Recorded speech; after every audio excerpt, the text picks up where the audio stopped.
Aujourd'hui, dans ce podcast, Mohamed, cofondateur et directeur marketing de Sobella Paris, dévoilera sa stratégie d'acquisition client qui a propulsé notre marque.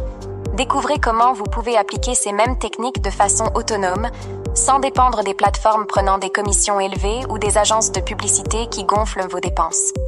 Grâce à nos conseils pratiques, de la discipline et de l'innovation, préparez-vous à dynamiser votre activité et augmenter significativement votre chiffre d'affaires. Bonne écoute.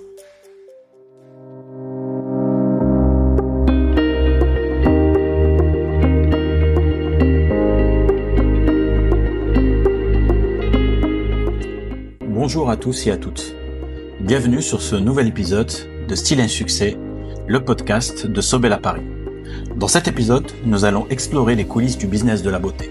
Je suis Mohamed, cofondateur de Sobella Paris, et aujourd'hui, nous allons discuter de notre approche unique et innovante pour simplifier la réservation des services de votre institut de beauté. Nous allons partager avec vous nos meilleures astuces et surtout, nous allons vous apprendre à comment faire de l'acquisition de clients pour exploser votre chiffre d'affaires. Installez-vous confortablement et j'espère que cet épisode vous plaira.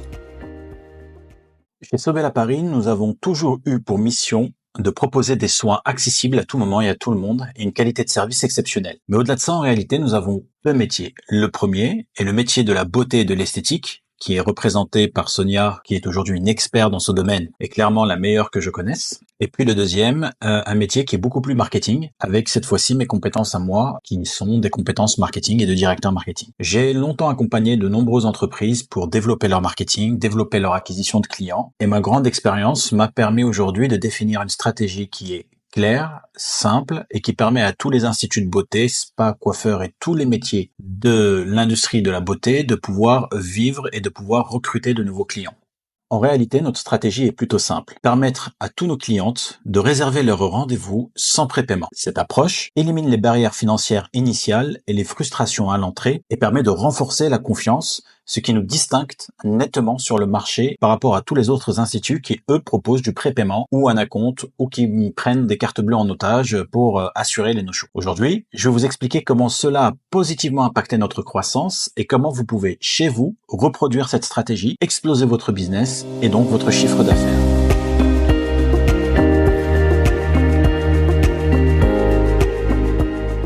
Toute bonne stratégie naît à la base d'une idée.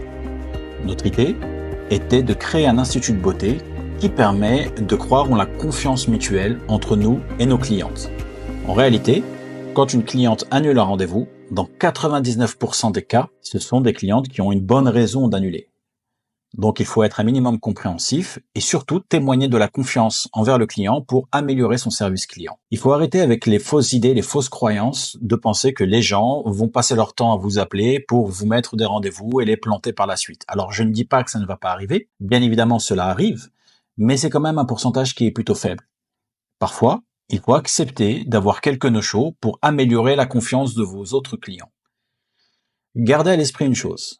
Un client, lorsqu'il est acquis et lorsqu'il vous fait confiance, c'est un client que vous n'avez pas besoin d'aller recruter et donc d'investir du budget pour aller chercher. C'est pour ça que votre service client doit être impeccable et la confiance que vous témoignez à vos clients doit être tout aussi impeccable. Alors évidemment, on n'est pas dans le pays des bisounours et forcément, lorsque vous allez proposer des rendez-vous sans acompte et sans prépaiement, eh bien, il faut qu'aussi vous ayez une stratégie puis une organisation en interne qui soit irréprochable. C'est-à-dire qu'il faut mettre en place des séquences de relance, des séquences de validation, organiser vos équipes pour pouvoir bien gérer votre planning afin de ne pas vous retrouver avec peu ou beaucoup de rendez-vous sur les mêmes créneaux horaires. Il y a énormément de choses que vous devez faire en interne, mais qui ne sont pas insurmontables et que vous devez apprendre à faire pour pouvoir améliorer votre organisation et votre chiffre d'affaires. Maintenant, avec de la théorie, c'est bien beau tout ça. Mais en termes de chiffres, comment ça se traduit? Eh bien, simplement aujourd'hui, par exemple, avec cette stratégie, nous avons pu augmenter notre taux d'acquisition sur notre site internet de plus de 2%. À savoir qu'un bon taux de transformation sur un site, ou un taux d'acquisition, c'est la même chose. Donc, un bon taux de transformation sur un site tourne aux alentours des 1%. C'est ce que possèdent les plus gros sites e-commerce. Aujourd'hui, chez Sobella, nous avons un taux de transfo qui tourne aux alentours des 2%. Ceci est tout à fait normal. Comme on ne propose pas de frustration à l'entrée lorsque vous arrivez sur le site de Sobella, c'est beaucoup plus simple pour un client de prendre rendez-vous sans laisser sa carte bleue en facilitant tout le tunnel de conversion, plutôt que d'arriver de lui dire, OK, si tu veux prendre rendez-vous chez moi, il faut que tu me laisses 50 € d'acompte, etc. Pour pouvoir arriver à ce point-là, il faut que le client ait une grande confiance en vous et surtout avoir aussi un peu de chance. Enfin, la chance seule n'est pas suffisante. Il faut aussi travailler votre image de marque, ce qu'on appelle en marketing votre branding. Et pour travailler votre branding, il faut aussi définir vos valeurs en amont, vos champs d'expertise et surtout savoir qui vous êtes en tant que marque. À partir de ce moment-là, plus vous allez travailler votre image de marque et plus vous allez gagner en notoriété. Et donc, en confiance. Plus vous allez développer votre activité, plus vous allez apporter des témoignages clients, ce qu'on appelle de la social proof, et plus vous aurez confiance et plus vous allez augmenter votre taux d'acquisition, votre taux de transformation.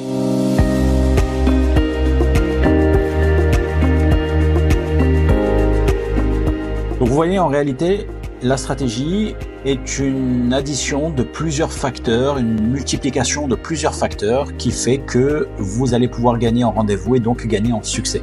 Et donc j'ai envie de finir ce podcast par vous dire que le premier conseil que je peux vous donner, c'est de vous connaître. Connaître votre clientèle, vous connaître vous-même et surtout, vous connaître en tant que marque. Plus vous allez avoir ces informations-là et plus vous allez pouvoir développer des stratégies, des solutions et du contenu vraiment efficace pour aller gagner en croissance. C'est la fin de ce podcast. Merci de nous avoir écoutés jusqu'au bout et n'hésitez pas à nous noter sur votre plateforme d'écoute préférée, nous mettre une petite notation et surtout nous retrouver sur nos réseaux sociaux si vous avez des questions que vous souhaitez que l'on aborde lors des prochains épisodes. En attendant, je vous souhaite beaucoup de succès, je vous souhaite d'exploser votre chiffre d'affaires et surtout, restez positif. À bientôt.